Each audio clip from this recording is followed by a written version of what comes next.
La porte claqua avec une violence qui fit trembler les murs de l'appartement haussmannien. Sophie, figée sur le seuil, tenait dans sa main tremblante une lettre froissée, tachée de larmes séchées. Marie, sa compagne depuis 5 ans, avait disparu sans un mot. Laissant derrière elle un aveu qui pulvérisait tout, elle avait menti sur son identité, sur son passé. Et pire, elle avait cédé à la pression familiale en acceptant un mariage arrangé avec un homme pour cacher leur amour. Sophie s'effondra sur le parquet ciré, le cœur en miettes. Comment avait-elle pu être si aveugle?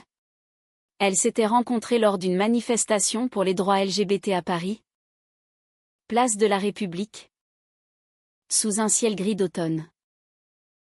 Marie, avec son sourire éclatant et ses yeux sombres qui semblaient lire en elle, avait tout de suite captivé Sophie.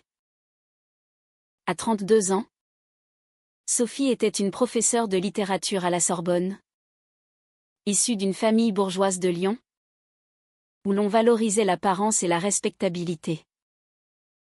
Marie, 30 ans, travaillait comme graphiste freelance.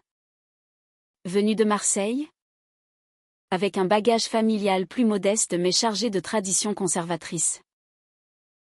Leur relation avait commencé comme un feu de paille, intense et passionné, mais toujours caché aux yeux du monde. Les premiers mois furent un tourbillon de joie clandestine. Elle se retrouvait dans des cafés discrets du Marais, marchait main dans la main le long de la Seine à la tombée de la nuit, partageant des rêves d'un avenir où elle pourrait vivre librement. Sophie, qui avait toujours assumé son orientation sexuelle avec une certaine fierté, encourageait Marie à s'ouvrir à sa famille. Mais Marie hésitait, invoquant la peur de blesser ses parents, catholiques pratiquants, qui rêvaient pour elle d'un mariage traditionnel et d'enfants. Ils ne comprendraient pas. Sophie. Ça les tuerait, disait-elle souvent, les yeux baissés. Sophie, patiente, acceptait ses silences, convaincue que l'amour finirait par triompher. Pourtant, les fissures apparurent vite. Lors d'une visite chez les parents de Marie à Marseille, Sophie dut se faire passer pour une simple amie. Assise à la table familiale, elle écoutait les discours homophobes déguisés en blagues, les remarques sur « ces gens qui choisissent de vivre contre nature ». Marie, muette, évitait son regard. De retour à Paris, elles se disputèrent pour la première fois. « Pourquoi ne dis-tu rien? Es-tu honteuse de nous ?» cria Sophie. Marie pleura, jurant que ce n'était que temporaire, qu'elle trouverait le courage. Mais les promesses s'effritèrent. Marie commença à annuler des sorties, prétextant du travail, et Sophie remarqua des appels mystérieux sur son téléphone.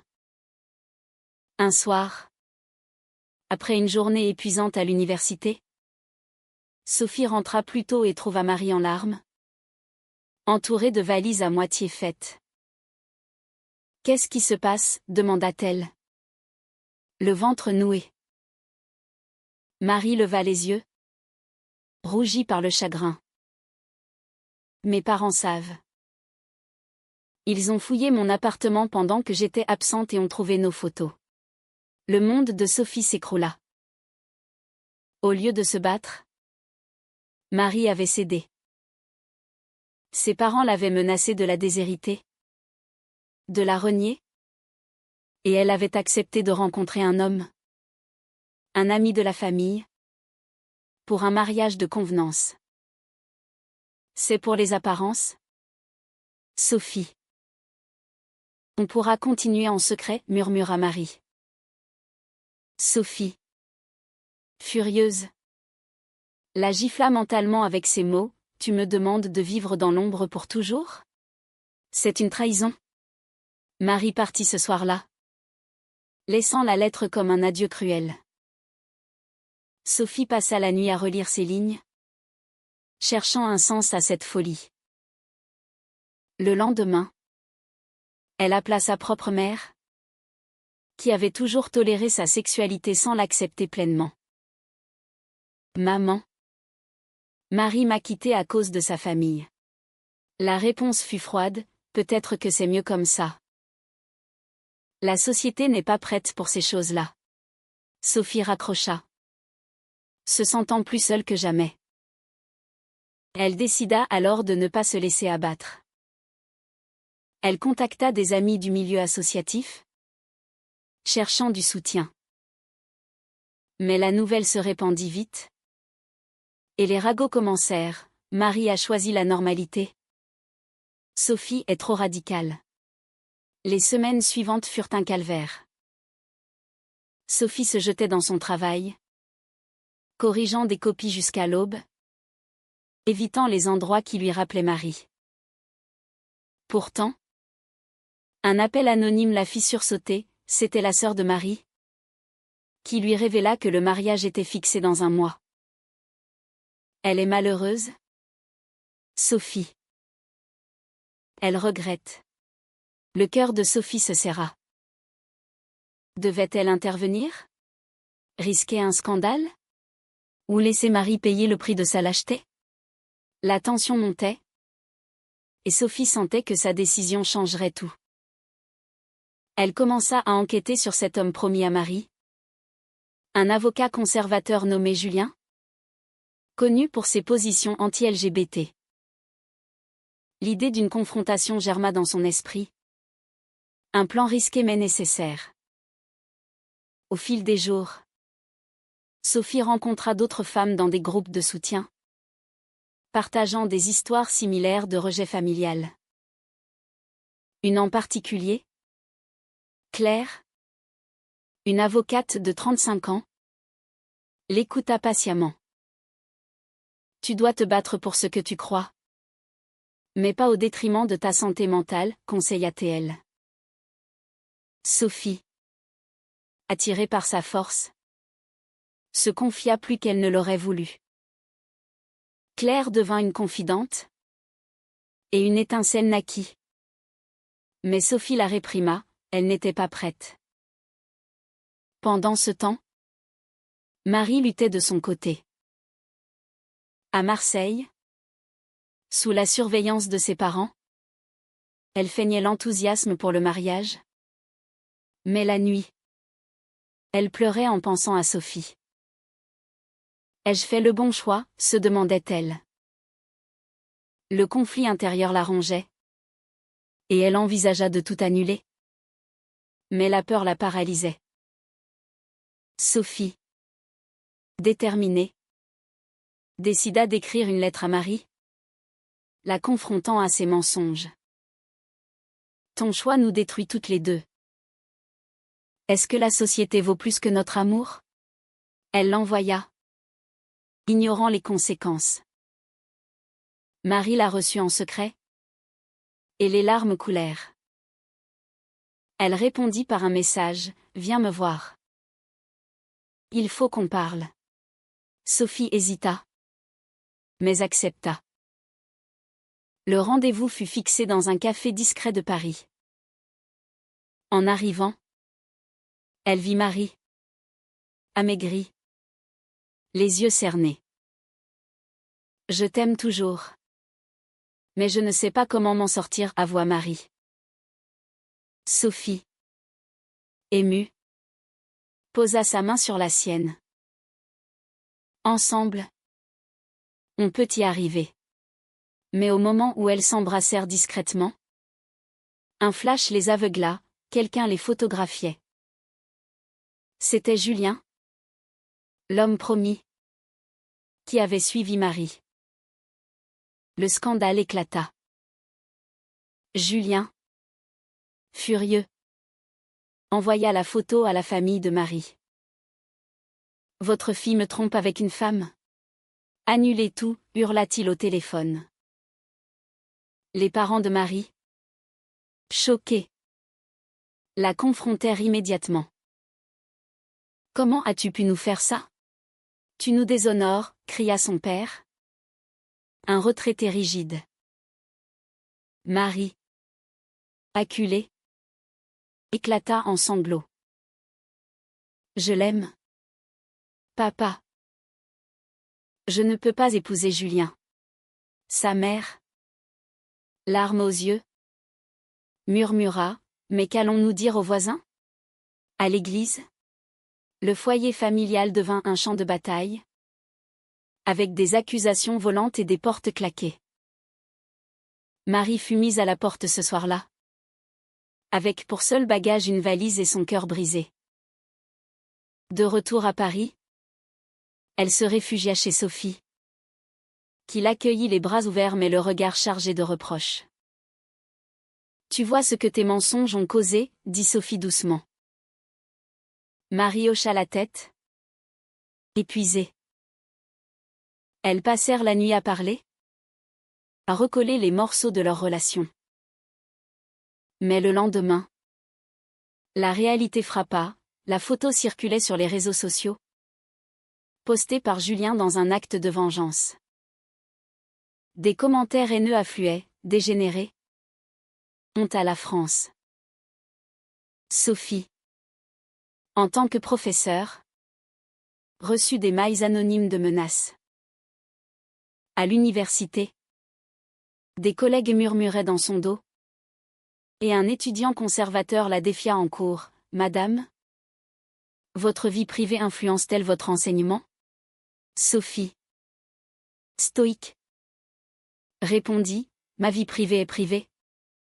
Mais l'amour n'est pas un crime. » La pression sociale s'intensifia. Les amis de Sophie se divisèrent, certains la soutenaient, d'autres la fuyaient, craignant d'être associés au scandale.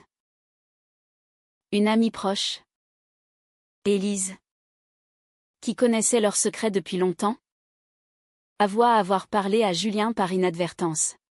« Je pensais que c'était pour ton bien. » Sophie.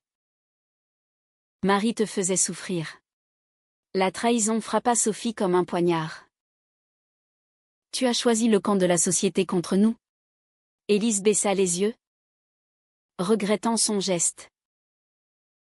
Sophie coupa les ponts, se sentant isolée. Marie, de son côté, perdit son emploi, son patron, influencé par les ragots, la licencia pour manque de professionnalisme. Dans ce milieu, l'image compte, dit-il froidement. Marie, dévastée, se mit à chercher du travail, mais les entretiens tournaient court dès que son nom était googlé. Au milieu de ce chaos, Sophie et Marie tentèrent de se reconstruire. Elles participèrent à des réunions d'associations LGBT, trouvant du réconfort auprès d'autres couples confrontés à des rejets similaires. Là, elles rencontrèrent des histoires poignantes, une femme reniée par sa famille pour avoir choisi l'amour, une autre harcelée au travail. Ces témoignages renforcèrent leur détermination. Pourtant, les conflits intérieurs persistaient. Marie culpabilisait, « C'est ma faute. J'aurais dû être plus forte dès le début. » Sophie, rongée par la colère, se demandait si elle pouvait pardonner pleinement. « Ton hésitation nous a coûté cher, » admit-elle un soir, lors d'une dispute. Marie pleura, « Je paie le prix chaque jour. » La famille de Sophie entra en jeu. Sa mère, apprenant le scandale par les médias, appela, « Sophie, arrête cette folie. Pense à ta carrière. À nous. » Sophie, ferme, répliqua, « Maman, l'amour n'est pas une folie. C'est toi qui vis dans le déni. » La conversation s'envenima, et sa mère menaça de couper les liens. « Si tu persistes, tu n'es plus ma fille. » Sophie raccrocha. Tremblante. Ce soir-là, elle et Marie firent face à une décision cruciale, poursuivre leur relation au grand jour, au risque de tout perdre, ou se séparer pour apaiser les tensions. On ne peut pas vivre comme ça, dit Marie. Sophie acquiesça. Mais au fond d'elle, une peur sournoise grandissait. Pendant ce temps, Julien, humilié, porta plainte pour diffamation, accusant Sophie d'avoir orchestré le scandale. L'avocat de Sophie, qui n'était autre que Claire, la défendit avec vigueur. C'est de la discrimination pure, arguait-elle au tribunal. Les audiences devinrent un spectacle médiatique, attirant l'attention des associations droits de l'homme. Sophie témoigna, exposant les pressions sociétales sur les couples LGBT. Nous ne demandons qu'à aimer librement, déclara-t-elle. Marie, à ses côtés, ajouta, j'ai sacrifié mon bonheur pour plaire à ma famille. Et ça m'a détruite. Le juge, ému, rejeta la plainte. Mais le mal était fait, leur vie était publique.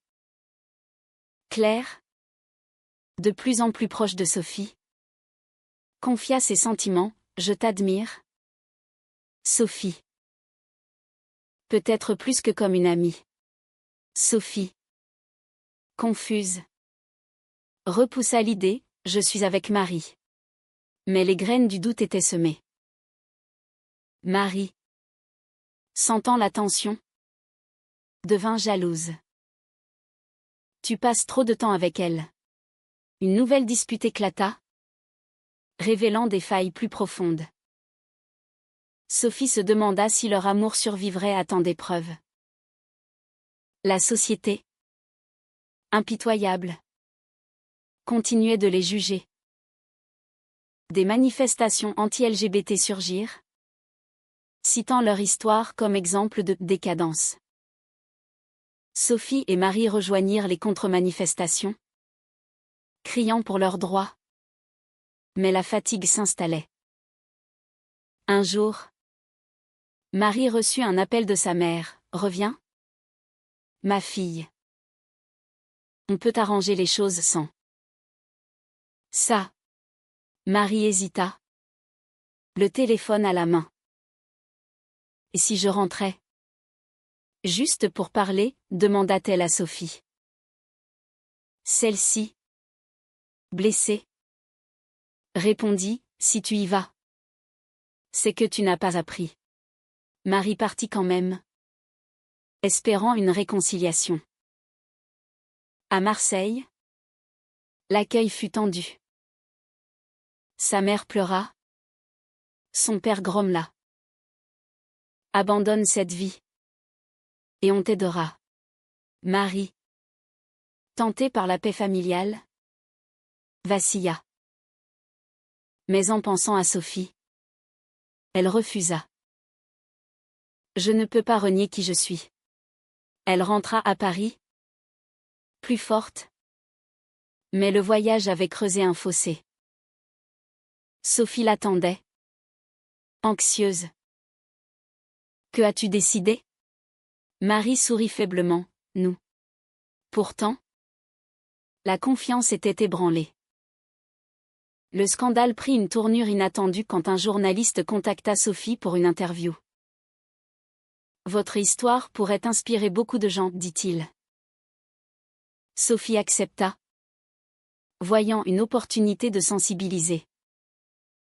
L'article, publié dans Le Monde, dépeignit leur combat contre les préjugés.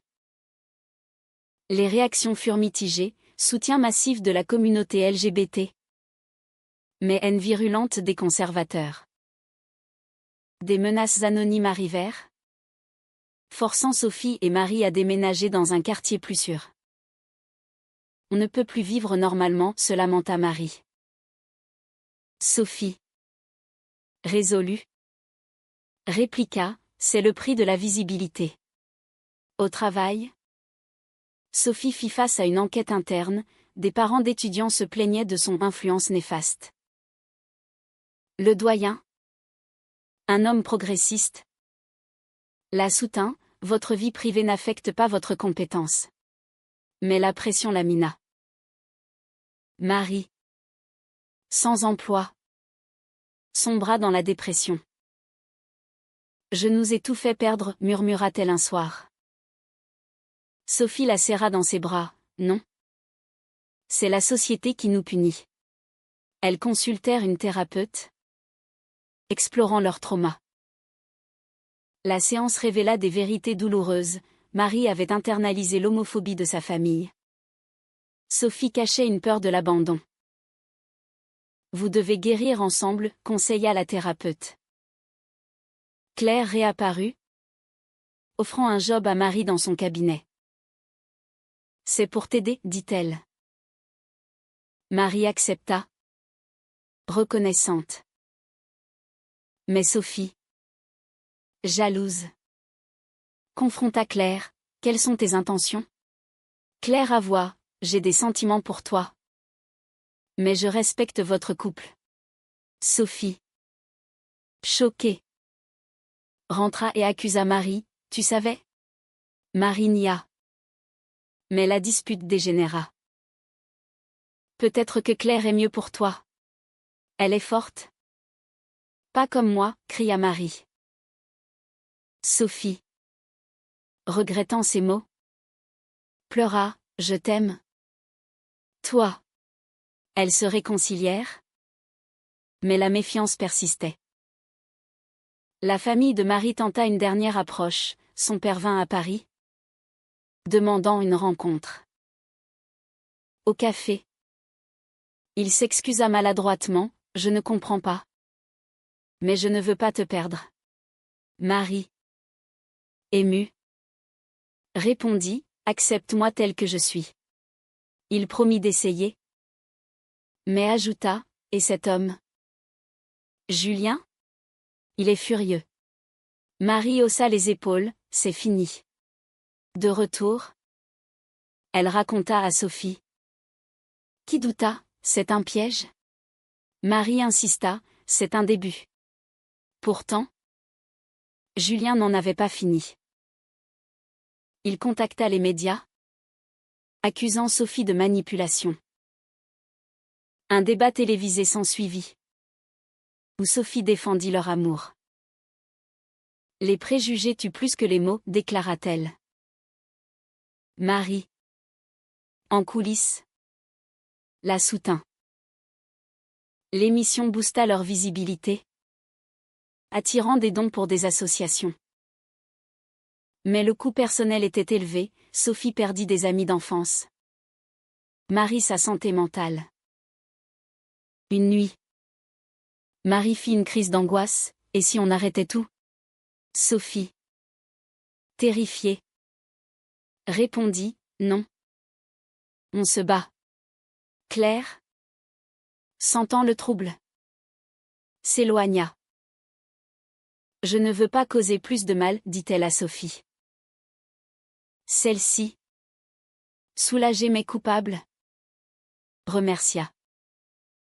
Marie, apprenant la conversation, se sentit trahie. Tu as des sentiments pour elle? Sophie nia. Mais le mensonge plana. La tension culmina lors d'une soirée associative, où Claire était présente. Marie, ivre, l'accusa publiquement, laisse-nous tranquilles. Le scandale interne éclata, divisant la communauté. Sophie, humiliée, quitta la soirée avec Marie. Tu as tout gâché, dit-elle. Marie pleura, j'ai peur de te perdre. Le lendemain, Sophie reçut une offre d'emploi à Lyon, loin de Paris. Peut-être un nouveau départ, pensa-t-elle. Elle en parla à Marie, et si on partait? Marie hésita, et ma famille? Sophie soupira, choisis. Marie, déchirée, accepta. Elles préparèrent le déménagement. Mais au dernier moment, Marie recula. Je ne peux pas laisser mon père maintenant qu'il essaie. Sophie, furieuse, partit seule. C'est ton choix, dit-elle froidement. À Lyon, Sophie recommença, enseignant avec passion. Mais le vide persistait. Marie, restée à Paris, regrettait. Elle appela son père. J'ai perdu Sophie pour toi. Il répondit, non. Pour toi-même. Les mois passèrent. Sophie rencontra une nouvelle femme. Anna. Mais rien ne collait. Marie, de son côté, lutta contre la solitude, aidée par Claire qui devint une amie platonique. Un jour, Marie apprit que Sophie revenait à Paris pour une conférence. Elle décida d'y aller, espérant une réconciliation. À la fin, elle s'approcha. Sophie, je t'aime encore. Sophie, surprise, répondit, moi aussi. Mais on a payé cher. Elles parlèrent des heures, revivant les blessures. Pouvons-nous recommencer, demanda Marie. Sophie hocha la tête. Prudente. Le retour à Paris marqua un nouveau chapitre. Mais les cicatrices étaient profondes. Sophie et Marie reprirent leur vie commune. Avec prudence. Elles évitaient les sujets sensibles, se concentrant sur le quotidien. Sophie reprit son poste à la Sorbonne, acclamée pour son courage. Marie trouva un emploi stable, grâce à Claire qui s'était effacée. Pourtant, les doutes ressurgissaient. Lors d'un dîner familial chez les parents de Sophie, qui avait fini par accepter Marie à contre-cœur, une remarque glissa, au moins. Pas d'enfant à élever dans cette confusion. Marie se raidit. Sophie défendit, l'amour n'est pas confus. La soirée se termina en tension. Marie, hantée par le passé, proposa une thérapie de couple. Pour solidifier, dit-elle.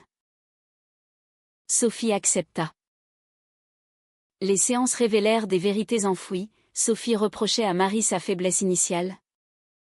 Marie accusait Sophie de la pousser trop vite. Tu m'as forcé à choisir, dit Marie. Sophie répliqua, non. La société nous a forcés. La thérapeute intervint, vous devez pardonner pour avancer. Elles travaillèrent dur, mais un incident raviva les flammes. Julien réapparut, envoyant une lettre anonyme avec des photos anciennes, votre amour est une farce. Marie, paniquée, cacha la lettre. Sophie la trouva et confronta, encore des secrets? Marie avoua, je ne voulais pas te blesser. La confiance s'effrita à nouveau. La société continuait son assaut. Un projet de loi sur le mariage pour tous fut débattu. Et leur histoire fut citée comme exemple. Sophie témoigna au Sénat, les préjugés détruisent des vies. Marie, fière, la soutint publiquement. Mais des contre-manifestants les harcelèrent à la sortie. Rentrez dans le placard, criait-il. Sophie, enragée, répondit, nous sommes là pour rester.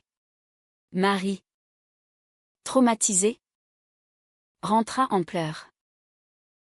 Est-ce que ça en vaut la peine? Sophie serra les dents, oui. Pour nous et les autres.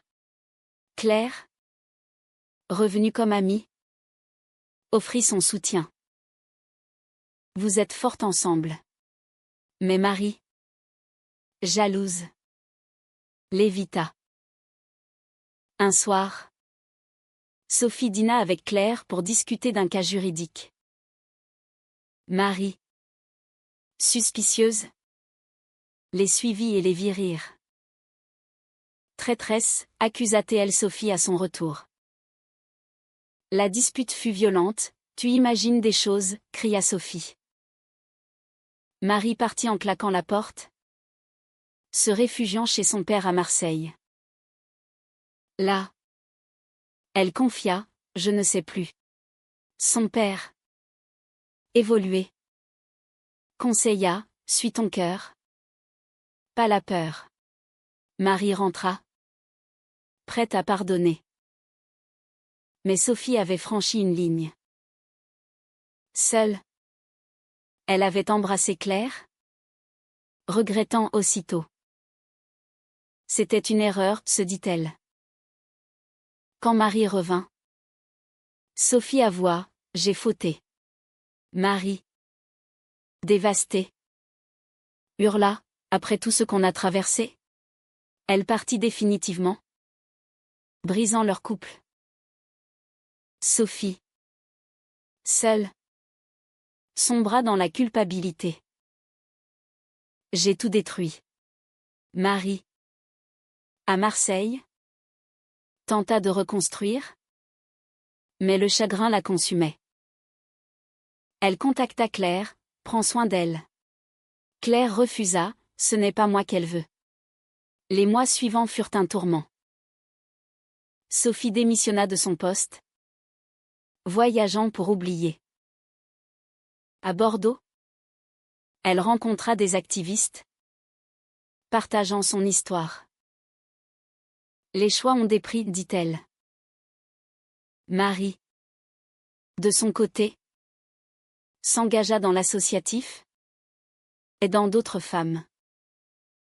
Un jour, elles se croisèrent à une manifestation à Paris. Les regards se croisèrent, chargés d'émotion. Pardon, murmura Sophie. Marie répondit, moi aussi. Elles parlèrent, revivant les bons moments.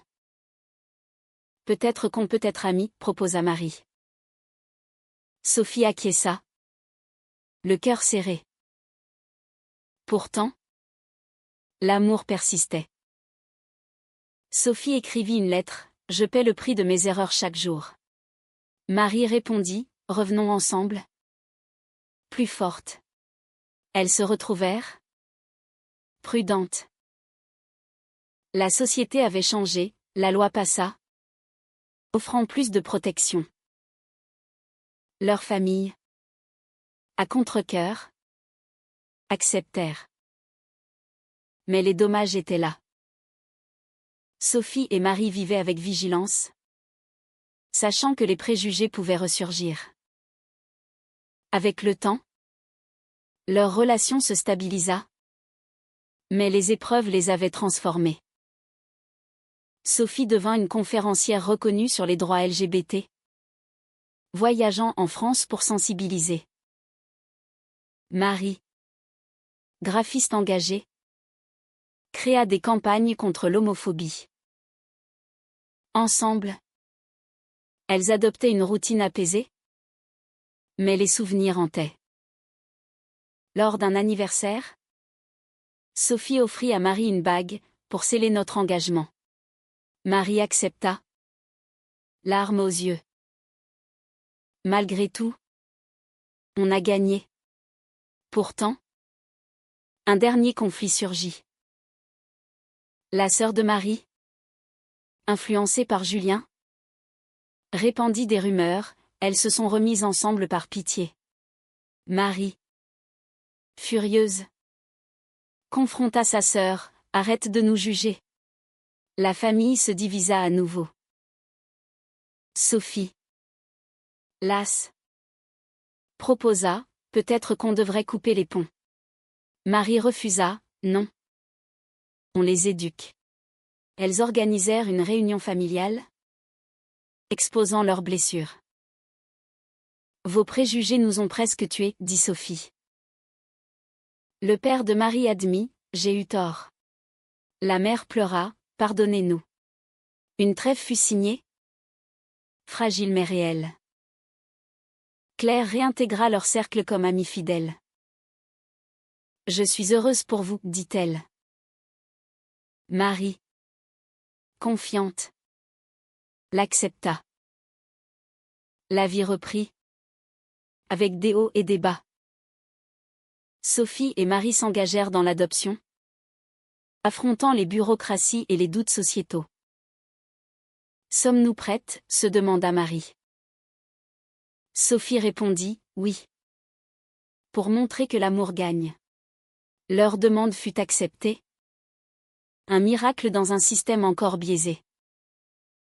Mais le passé rattrapa, Julien, aigri, publia un livre diffamant leur histoire. Les médias s'emballèrent. Sophie et Marie portèrent plainte, gagnant le procès. La vérité triomphe, déclara Sophie. Marie ajouta, mais à quel prix? Elles célébrèrent. Mais épuisées. Un soir, assises sur leur balcon parisien, elles réfléchirent. Avons-nous fait les bons choix? Demanda Sophie. Marie sourit, oui. Car on est ensemble. La société évoluait lentement, avec plus d'acceptation. Mais les luttes persistaient. Sophie et Marie devinrent des symboles, inspirant d'autres. Pourtant, en privé, elles payaient le tribut, insomnie, thérapie, vigilance constante. Est-ce que ça valait la peine, se questionnait-elle. Leur amour, forgé dans le feu, résistait. À la fin de cette saga de cœurs brisés et de résilience, une question demeure, dans une société imprégnée de préjugés. Est-il juste de sacrifier son bonheur personnel pour le bien familial? Ou le vrai courage réside-t-il dans l'affirmation de soi? Quel qu'en soit le coût,